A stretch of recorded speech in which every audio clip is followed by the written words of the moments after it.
읽은 본문으로 하나님께서 왕이심을 기억하라 라는 제목으로 하나님의 말씀을 나누겠습니다. 오늘 본문이 시작되면서 다윗이 슬퍼하고 있는 모습을 우리는 관찰할 수가 있습니다.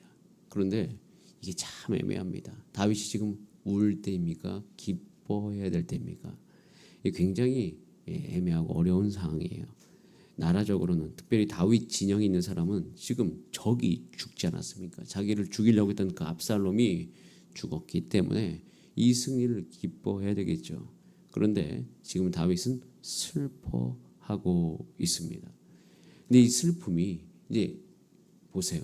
책임자가 가장 중요한 사람이 울고 있고 슬퍼하고 있으니까 자, 그 분위기가 어떻게 형성이 되어지냐면 자, 2절 말씀을 같이 한번 읽어볼까요? 시작. 왕이 그 아들을 위하여 슬퍼한다함이 그날의 백성에게 들림에 그날의 승리가 모든 백성에게 그날의 승리가 백성에게 슬픔이 되어버렸습니다. 그러니까 이게 기뻐해야 될 때 이거 기뻐해도 되는 거야? 이 싸움에서 이겼다고 우리가 승리에 도취해도 되는 거야? 이제 이런 이야기가 들리기 시작하면서 3절에 보면 백성들이 싸움에 쫓겨 부끄러워 도망같이 이제 조용히 가만히 성읍으로 들어갑니다. 그러면서 그 상황 속에서 다윗이 슬퍼하고 있는 것이죠. 승리가 슬픔이 된 날, 그리고 그것 때문에 승리에 대해서 더 이상 내가 드러내지 못하고 도망과 같이 각각 성읍으로 들어가게 된 이 상황 속에서 여러분들은 다윗의 눈물이 이해가 되십니까? 다윗이 왜 울까요? 그냥 자신의 아들을 잃었다는 슬픔 때문일까요? 사실 다윗은 이미 압살롬이 반역했을 때 그 도망 다니는 그 순간부터 알고 있었어요. 그건 시편의 기록을 보면 알 수 있어요. 압살롬에게 피하여 도망 다닐 때 썼던 시편을 보면 다윗은 누구보다도 이 모든 상황이 자신의 죄로 말미암은 것을 깊이 알고 있었어요. 자신의 죄로 말미암아 이 일이 일어난 것이고 자신이 죄로 말미암아 자녀들의 죄를 다루지 못한 그 잘못이 자기에게 있음을 그는 알고 있었습니다. 결국 압살롬이 죽었을 때 이 죽음이 누구 때문이라고 다윗은 여겼을까요? 자기 자신이에요. 그러니까 그 애통함이 있는 거예요. 그래서 슬퍼할 수밖에 없는 거예요. 주변 사람들이 이걸 잘 알 수가 없죠. 여러분 우리 교회 공동체도 마찬가지입니다. 교회도 마찬가지예요. 우리도 이 교회에 오게 되어지면 우리가 회개를 하게 되지 않습니까? 특별히 교회에 오게 되면 하나님의 말씀을 들을 때 우리가 죄가 발견되지 않습니까? 그건 참 복이거든요. 죄를 모르고 살아가는 것은 저주예요. 근데 죄를 알고 살아가면 예수 그리스도의 갈망이 우리 가운데 충만하기 때문에 사실 죄를 깨닫는 것은 매우 중요한 것이고 큰 복인 것이에요. 그런데 그 죄가 발견될 때 우리는 슬퍼할 수밖에 없잖아요. 죄가 뇌 안에 있다는 것을 발견해 그게 슬픔과 동시에 기쁨, 생명력 가는 길인데 자 그렇다면 교회에 있거나 아니면 가족이 함께 예배를 드리거나 그 순간 우리는 한 개인의 죄가 발견될 수 있어요, 없어요? 있습니다. 그럼 그때 한 가지 기억하세요. 우리가 사실 상대방이 자신의 죄 때문에 우는 것을 우리가 온전히 다 이해할 수는 없습니다. 그런데 우리는 머릿속에 한 가지는 기억하고 계세요. 이분이 하나님께서 은혜 주셔서 자신의 죄를 발견하고 있구나. 그렇다면 그것에 대해서 그분이 슬퍼하고 있을 때 서로 힘이 되어줄 수 있도록 함께 기도할 수 있는 가정, 우리 교회 공동체 되기를 간절히 소원합니다. 그런 은혜가 있어야 돼요. 그런 일들이 앞으로 우리 교회 가운데 있을 거예요. 정말 하나님의 뜻대로 우리가 살기 원하는 공동체일수록 성령의 충만한 은혜 가운데 성령님께서 임하시면 죄가 우리 가운데 발견이 되어집니다. 그 죄가 발견되는 건 기뻐할 일이에요. 죄를 다룰 수 있기 때문이죠. 여러분 교회가 죄를 다루지 못하면 우리가 기능을 잃어버려요. 힘을 잃어버리는 거예요. 그래서 여러분의 삶 가운데 죄를 다룰 수 있는 공동체 될 수 있도록 기도해 주시기 바랍니다. 그리고 주변의 사람들이 그것이 발견되어서 예배 때 행여나 여기 새벽 예배 때 울더라도 수요예배 때 울더라도 그분을 위해서 주여 저분을 도와주셔서 저분이 하나님의 자비와 긍휼로 주의 보혈로 주님 깨끗하게 씻겨주시고 힘을 낼 수 있도록 주여 도와주시옵소서. 이렇게 기도해 주세요.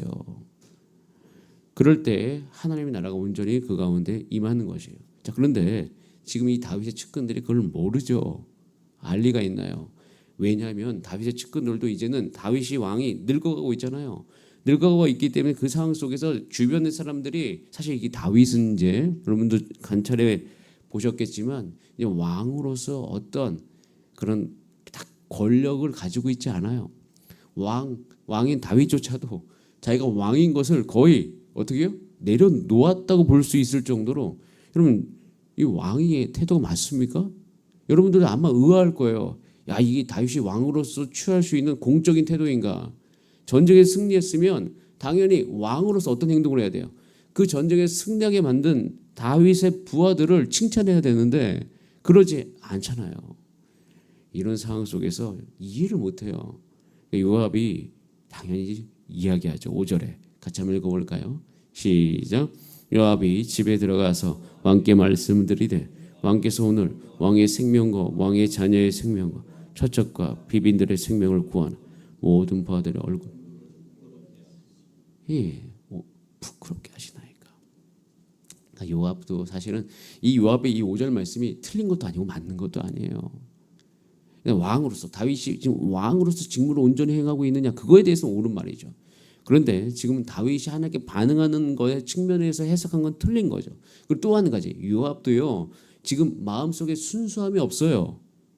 요압도 지금 보시면 알겠지만 어떻게 움직이고 있어요? 자기의 이익을 위해 움직이는 사람이에요. 지금 이 다윗의 권력의 말기에 내가 어떻게 하면 힘을 얻을 수 있을까? 이 압살롬을 죽이고 그리고 이 압살롬을 죽인 공이 누구에게 돌아가야 돼요? 자기에게 돌아와야 되거든요. 죽인 사람이 누구이기 때문에 자기 자신이잖아요. 요압이 죽였잖아요. 근데 여기서 다윗이 슬퍼하고 있다? 자신의 공이 다 수포로 들어가는 일 아닙니까? 그렇기 때문에 이 모든 상황 속에서 요압은 자기의 유익 때문에 움직이고 있는 거예요. 주변 사람들이 잘 모릅니다. 자, 그래서 거의 다윗을 협박하듯이 이야기를 하죠. 지금 나가서 이제 부하들의 마음을 위로하지 않으면 왕이 젊었을 때부터 지금까지 당한 모든 화보다 더욱 심한 화가 일어날 거다. 누가 화를 일으키겠다는 거예요? 본인이. 자, 이 이야기를 듣고 이제 결국에는 다윗이 그 이야기를 듣고 다윗이 움직이기 시작합니다. 자, 이 움직임을 주목해 보셔야 되는데요.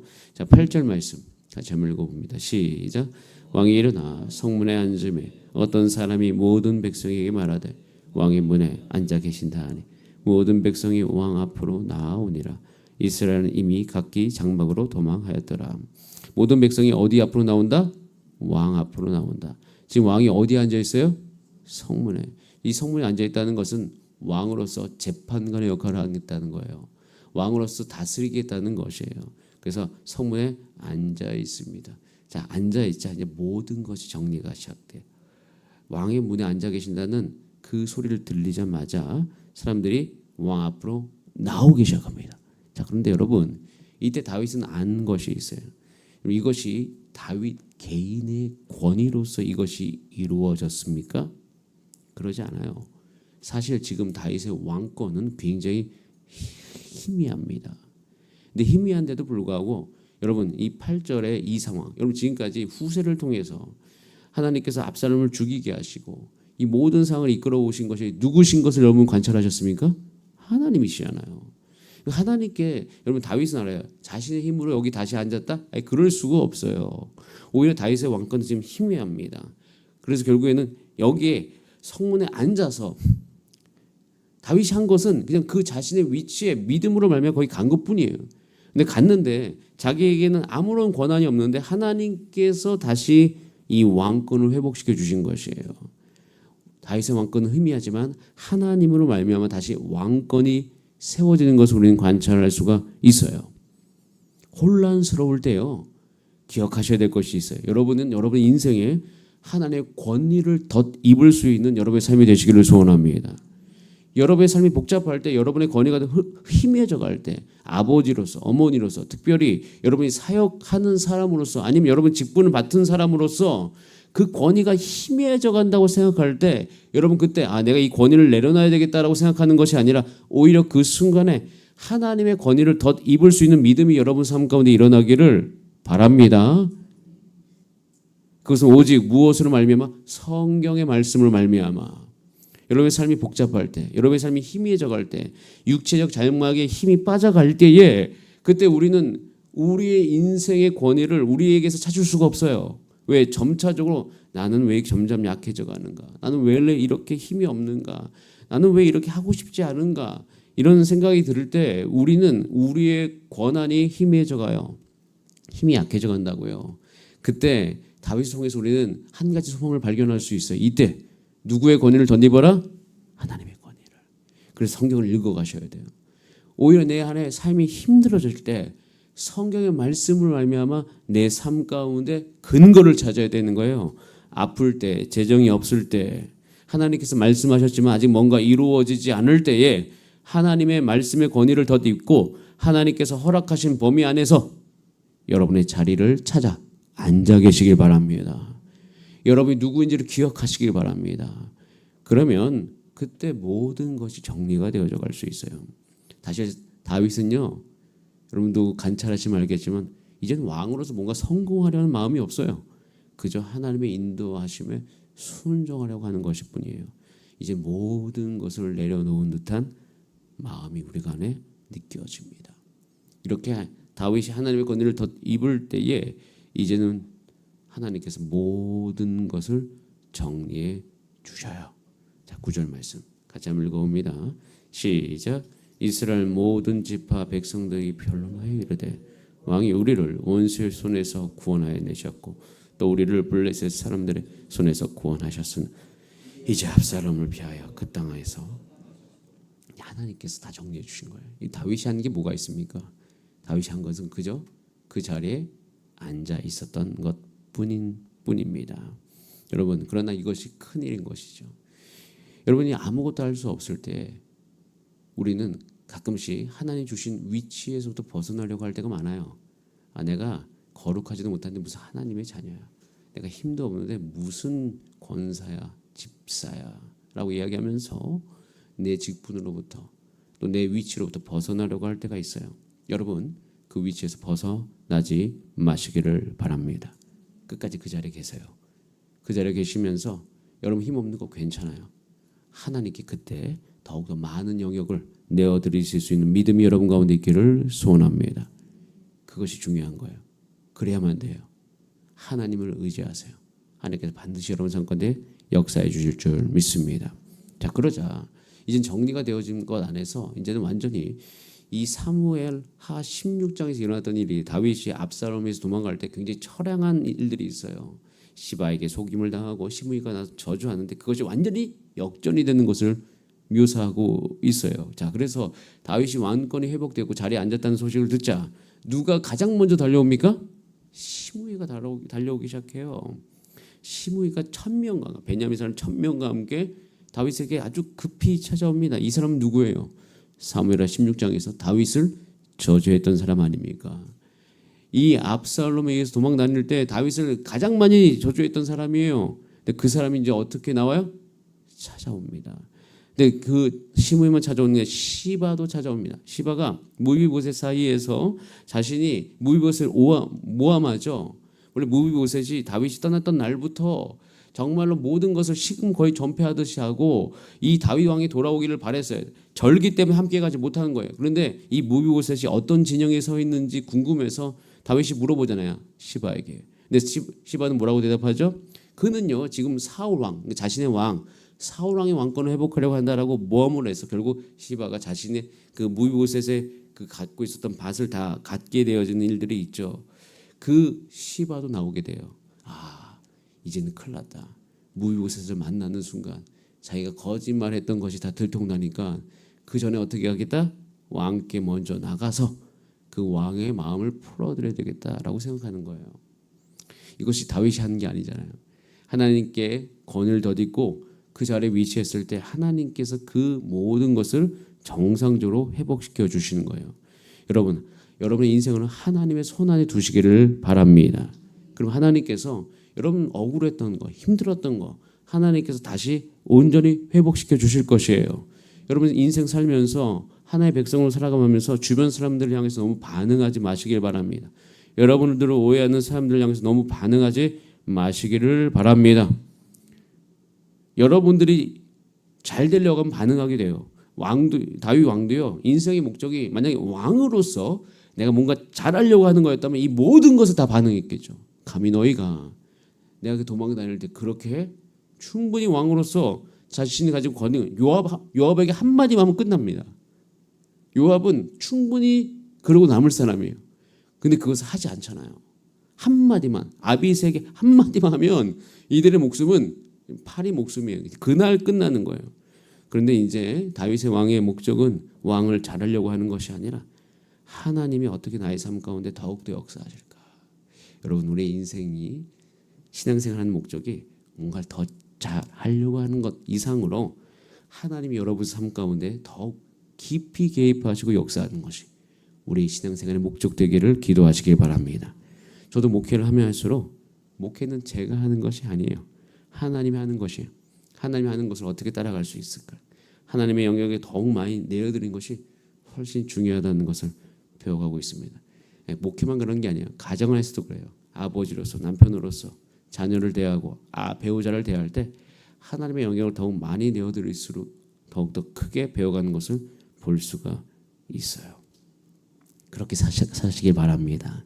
물론 그 순간에도 여전히 이 다윗 주변에 아비새와 같은 인물이 있어요. 21절에 보면 수루아의 아들 아비새가 대답하여 이르되 시므이가 여호와의 기름 부으신 자를 저주하였으니 그로 말미암아 죽어야 마땅하지 아니하니까. 그러니까 다윗이 가려고 하는 길을 계속 그럴듯한 이유로 죽어야 한다고 말하고 있습니다. 여러분 머릿속에 새벽 기도하실 때, 경계하실 때 그럴듯한 이유로 하나님의 다스려야 될 영역 안으로 들어가서 여러분이 결정을 하지 마시길 바랍니다. 그러지 마세요. 그러면서 오히려 우리가 그렇게 경계하면서 우리 스스로에 대해서 다시 한번 생각해 봐야 되는 것이, 자 22절 말씀 같이 한번 읽어볼까요? 22절 시작. 다윗이 이르되 스루야의 아들들아 내가 너희와 무슨 상관이 있기? 너희가 오늘 나의 원수가 됐느냐? 오늘 어찌하여 이스라엘 가운데서 사람을 죽이겠느냐? 내가 오늘 이스라엘의 왕이 된 것을 내가 알지. 내가 오늘 이스라엘의 왕이 된 것을 내가 알지 못하려. 지금 내가 왕이 되었는데 이 뜻을 내가 모르겠느냐라고 이야기합니다. 내가 안다. 너 가만히 있어라 라고 이야기하는 거예요. 여러분 이 순간에 다윗의 이 고백 속에서 다윗이 깨달은 것이 있어요. 다윗이 이스라엘의 왕이 지금 다시 되었죠. 누가 되게 해주신 것이에요? 하나님. 그럼 사실 지금 이스라엘 왕이 누구입니까? 하나님이죠.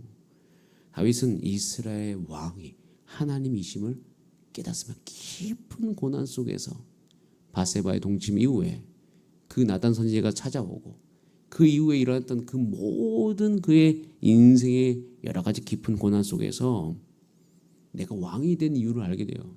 그것은 내가 왕이 됐다는 게 아니라 하나님의 왕이심을 드러내야 될 존재였다는 것을 깨닫게 되는 거예요. 만약에 자신이 하나님의 왕되심을 드러내는 존재였다면 감히 자기가 밧세바와 동침할 수 있었을까? 이 생각을 하는 거예요. 내가 그렇게 우리아를 죽일 수 있었을까? 그런 일은 결코 하지 않았을 거예요. 하나님의 왕이었음을 그때 알았더라면. 내가 왕이 된 것이 하나님의 왕되심을 드러내는 것이다. 여러분 이 깨달음이 우리 가운데 있기를 소원합니다. 우리 가정의 왕이 하나님이세요. 여러분 자녀의 왕이 하나님이세요. 부모가 자녀의 왕이 아닙니다. 교회의 왕이 하나님이십니다. 어떤 조직이나 권위가 왕이 될 수가 없어요. 그 조직과 권위와 우리 모든 직분은 하나님의 왕되심을 드러내는 통로일 뿐이에요. 이것을 깊이 생각하고 오늘도 주 안에서 행동하신 여러분의 삶이 되시기를 소원합니다. 다윗은 정확하게 자기가 누구인지를 알고 자기가 이 위치에 하나님으로 말미암아 일어났다는 것을 잊지 못합니다. 다시 깨닫게 된죠. 자 이렇게 되니까요. 그 이후에 모든 것이 자동적으로 풀려요. 시간상은 제가 정리해 드릴게요. 그는요 자비를 베풀어요. 복수하지 않아요. 시므이를 향해서 23절에 네가 죽지 않겠다. 그게 맹세해 버립니다. 자신의 위치를 정확하게 알고 하나님의 왕되심을 인정하기 시작하니까 그 안에서부터 뭐가 흘러나오더라? 자비와 긍휼이 흘러나오더라. 여러분 인생 가운데 여러분 주변을 향해서 복수하지 마세요. 하나님의 왕이심을 인정할 때 자비가 여러분 속에서 없던 거잖아요. 그것이 흘러나옵니다. 그리고 더 나아가서 29절에 보면 시바와 밭을 나누게 합니다. 무비보셋을 통하여서 올바른 판단을 다시 덧입게 되는 것이죠. 그리고 더 나아가서는 바르실레를 공개합니다. 그러니까 그가 왕의 다윗에게 은혜를 베풀었잖아요. 그 은혜를 다시 갚아요. 그러니까 내가 감사할 수 있는 인생이 되는 거죠. 자비를 베풀게 되고 올바른 판단을 더듬게 되고 그 모든 상황 속에서 감사하는 인생을 살아가더라. 여러분, 우리의 삶이 모든 상황 속에서 이런 열매가 맺어지게 되기를 소원합니다. 자, 그러기 위해서는 오늘도 여러분의 삶 가운데 여러분의 인생의 목적이 하나님의 왕 되심을 증명하는 것이 되기에 우리 함께 기도합시다. 하나님께 그렇게 기도한 저와 여러분을 통해서 여러분의 가정에도 충분히 깊이 역사하실 것이고 우리 교회 안에서 하나님께서 깊이 역사해 줄 줄 믿습니다. 주여, 우리 인생 가운데 우리의 모든 언행 가운데 말 가운데 하나님, 이 하나님의 다스리심을 드러나게 하여 주시고 이것이 드러날 때 이제 나만 잘 되는 것이 아니라 내 주변이 자비와 긍휼을 입게 하시고 감사를 입게 주님 나를 통하여서 역사하여 주시옵소서. 이렇게 함께 기도하는 저와 여러분의 삶이 되기를 간절히 소원합니다. 우리 다 함께 이 시간 기도하시겠습니다. 주의 시간 기도할 때 혹시 여러분 가정 안에서 문제가 일어나고 있습니까? 그러면 아마도 여러분들이 여러분 위치와 이 모든 것을 다시 한번 생각해 봐야 될 때일 수 있어요. 가정 안에서, 교회 안에서 우리 가운데 문제가 일어나고 있습니까? 우리 위치가 무엇인지, 그리고 거기에 목적이 무엇인지를 다시금 생각해 보시면서 주님이 주신 이 지혜로 말미암아 오늘도 기도하시고 성령의 충만함과 응답받는 기도의 은총을 누리신 여러분의 삶이 되시기를 소원합니다. 우리 다 함께 주여 한번 부르신 다음에 합심으로 주 앞에 기도하시겠습니다. 주여, 살아계신 하나님 아버지 감사드립니다.